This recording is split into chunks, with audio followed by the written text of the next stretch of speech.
কিছু কোশ্চেন ছিল স্যার। হ্যাঁ, জি বলেন। তো কোশ্চেনটা হচ্ছে যে আমার নানা বাড়ির যে সম্পত্তি আমার মা পাবে না, তো আমার মামারাই তো ভোগ দখল করে না। তো এখন এটা পাওয়ার কি আইনি প্রক্রিয়া আছে বা কোনো প্রসিডিউর মেনটেন করতে হবে কিনা, এটা আমরা একটু বিশেষভাবে একটু জানতে চাই। জি, আপনার সুন্দর একটা প্রশ্ন। এই বিষয়ে আইনের ব্যাখ্যা আছে, বিশ্লেষণ আছে। তো আপনার এই বিষয় সম্পর্কে আমাদের সিনিয়র আপনাকে সমাধান দিবে। সিনিয়র প্রশ্ন। আপনি মূলত কি জানতে চাচ্ছেন যে আপনার মা যে সম্পত্তি নানা বাড়ি পাবে মামুরা ভোগ দখল করে সেটা আপনার মা পাবে কিনা?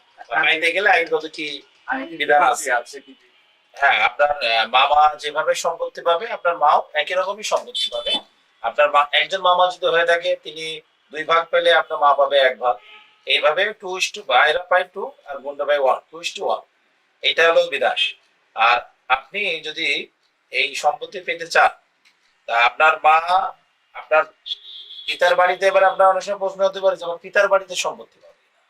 আপনার মা তো যেরকম আপনার এই পিতার বাসাতে তার স্বামীর সত্ত্ব পাবে, সেইভাবে সে এখানে একটা আইন আছে, আবার তার পিতার বাড়িতেও পাবে, সেখানেও আইন আছে। আচ্ছা, এইটা আপনার মাকে পিতা তার স্বামীর সত্ত্বের সম্পত্তি পেয়েছে, হ্যাঁ ওটা ওইটা আপনাদের অভিযোগ নেই। ওটা আমাদের অভিযোগ নেই। হ্যাঁ, এখন প্রশ্ন হচ্ছে যে আপনার মা যদি আসলে যে প্রশ্ন এই জমি পেতে চায় তাহলে তার আইন অনুযায়ী যে যদি মামাকে সহজে না দেয় তার সম্পত্তি, সেক্ষেত্রে তাকে দেওয়ানি আদালতে মামলা করতে হবে।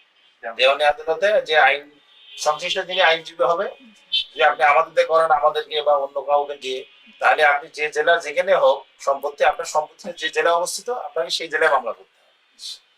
এই অবস্থায় আপনার সংশ্লিষ্ট আইনজীবীকে বললে উনি দেওয়ানি মামলা যে আইন অনুযায়ী করা প্রয়োজন সেই আইন অনুযায়ী উনি মামলা দায়ের করবেন এবং একটা মামলা পরিচালনা করে আদালত থেকে আপনি আপনার সম্পত্তি বুঝে পেয়েছেন। ওকে, আমি বুঝতে পেরেছি। আপনাকে মানে খুব সুন্দরভাবে বুঝিয়ে দিলেন, আমি স্যাটিসফাইড। থ্যাংক ইউ আপনার প্রশ্ন করার জন্য। আপনার কোনো আরো কোনো কোয়ারি থাকলে নির্দ্বিধায় আমাদের কাছে প্রশ্ন করবেন। Thank you. আপনাদের সবাইকে অসংখ্য ধন্যবাদ। আসি।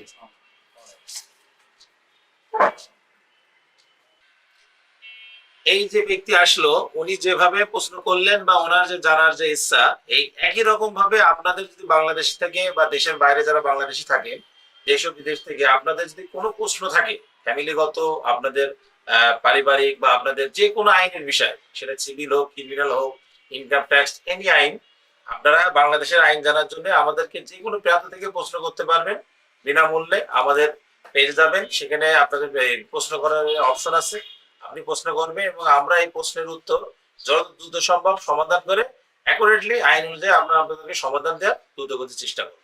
আপনারা সবাই আমাদের সাথে থাকুন, আমরা আপনাদের পাশে আছি।